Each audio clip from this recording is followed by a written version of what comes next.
Assalamualaikum warahmatullahi wabarakatuh. Apa kabar teman-teman semua? Semoga dalam keadaan sehat ya. Nah, dalam pembelajaran pertama ini, kita akan mempelajari teks berita. Nah, coba teman-teman semuanya, sekarang mari kita berpikir sejenak, mengapa teks berita ini penting untuk kita pelajari. Nah, tepat sekali. Ya, di dalam perkembangan teknologi seperti ini, semua informasi dapat kita akses hanya melalui handphone kita. Tapi kita belum tentu mengetahui dengan pasti apakah informasi tersebut benar atau salah. Nah, maka dari itu sangat penting bagi kita untuk mempelajari teks berita agar kita mengetahui apakah informasi yang kita peroleh hoax atau benar. Di dalam surat Al-Isra ayat ke-9, Allah berfirman, sesungguhnya Al-Quran ini memberi petunjuk ke jalan yang paling lurus dan memberi kabar gembira. Nah, di sini Allah menyampaikan bahwa Al-Quran turun sebagai kabar gembira. Nah, kabar gembira ini artinya adalah berita. Nah, inilah hebatnya Al-Quran. Dia selalu relevan dan selalu benar dengan kehidupan kita. Berita yang disampaikannya selalulah benar, baik berita yang akan datang ataupun berita yang saat ini terjadi ataupun berita pada masa lampau. Sekarang, mari kita lihat apa definisi berita. Menurut Mokhtar Lubis, berita adalah informasi yang baru, menarik perhatian, dan mempengaruhi orang banyak. Sementara dalam Kamus Besar Bahasa Indonesia, berita adalah cerita atau keterangan mengenai kejadian atau peristiwa yang hangat dan baru. Nah, sekarang mari kita lihat ciri-ciri teks berita. Setidaknya ada 6 ciri-ciri teks berita.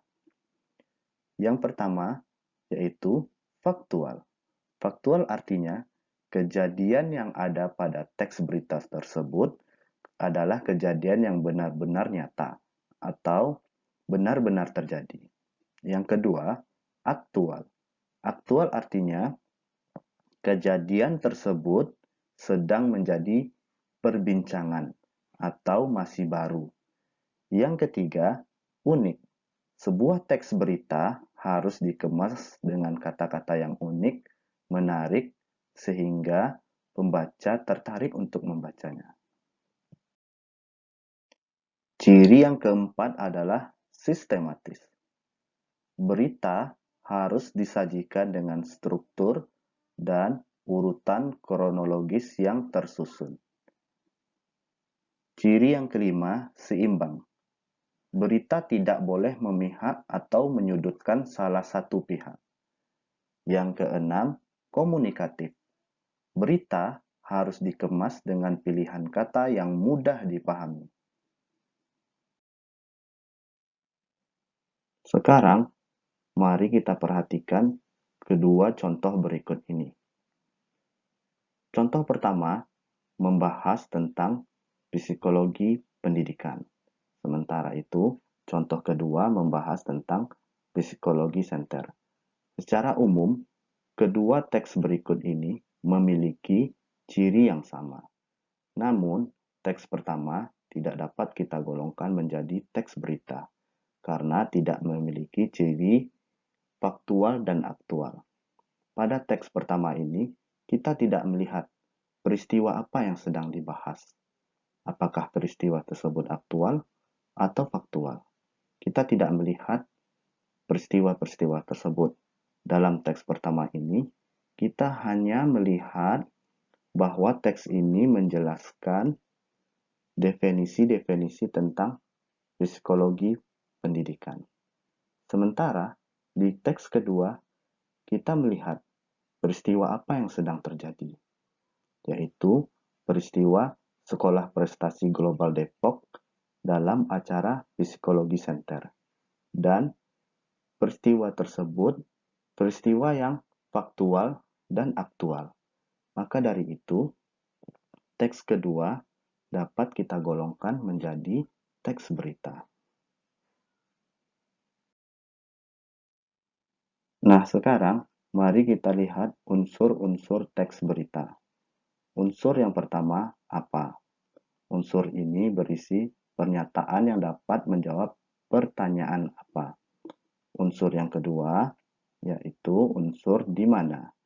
Unsur ini berisi deskripsi lengkap tempat kejadian. Unsur yang ketiga, unsur kapan. Unsur ini berisi kapan terjadinya peristiwa dalam berita tersebut. Unsur keempat yaitu unsur siapa.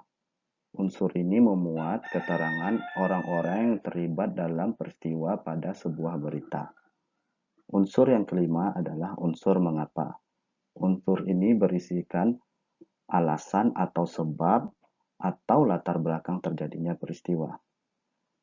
Unsur yang terakhir atau unsur yang keenam adalah unsur bagaimana. Unsur ini menjelaskan proses terjadinya suatu peristiwa.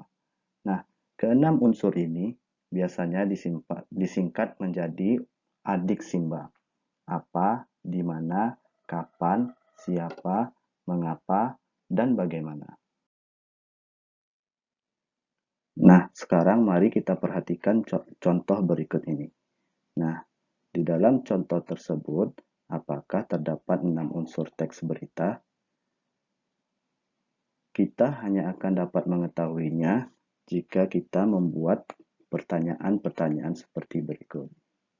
Nah, jika kita telah membuat pertanyaan-pertanyaan seperti berikut, maka kita dengan sangat mudah dapat mengetahui unsur-unsur berita yang ada pada teks tersebut. Bagaimana? Sangat mudah bukan? Anda dapat memperhatikan unsur-unsur berita yang terdapat pada teks yang ada di dalam contoh ini. Nah, mungkin sampai di sini dulu pertemuan kita. Kita ucapkan Assalamualaikum warahmatullahi wabarakatuh dan sampai berjumpa di pertemuan berikut.